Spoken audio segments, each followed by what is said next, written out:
ପ୍ରେଜ୍ ଦ ଲର୍ଡ।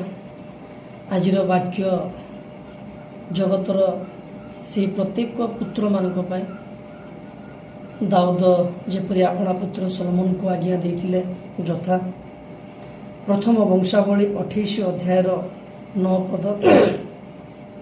ଆଉ ହେ ମୋର ପୁତ୍ର ସଲୋମନ, ତୁମ୍ଭେ ଆପଣା ପିତାର ପରମେଶ୍ୱରଙ୍କୁ ଜ୍ଞାତ ହୁଅ ଓ ସିଦ୍ଧ ଅନ୍ତଃକରଣରେ ଓ ଇଚ୍ଛୁକ ମନରେ ତାଙ୍କର ସେବା କର, କାରଣ ସଦାପ୍ରଭୁ ସମସ୍ତ ଅନ୍ତଃକରଣ ଅନୁସନ୍ଧାନ କରନ୍ତି ଓ ଚିନ୍ତାର ସକଳ କଳ୍ପନା ବୁଝନ୍ତି। ଯେବେ ତୁମ୍ଭେ ତାଙ୍କର ଅନ୍ୱେଷଣ କରିବ, ତେବେ ତୁମ୍ଭେ ତାଙ୍କର ଉଦ୍ଦେଶ୍ୟ ପାଇବ, ମାତ୍ର ଯେବେ ତୁମ୍ଭେ ତାହାଙ୍କୁ ତ୍ୟାଗ କରିବ, ତେବେ ସେ ତୁମ୍ଭକୁ ଚିରକାଳ ଦୂର କରିବେ। ପ୍ରଭୁ ଏହି ପଠିତ ବାକ୍ୟ ପ୍ରତି ଆମମାନଙ୍କୁ ଆଶୀର୍ବାଦ କରନ୍ତୁ।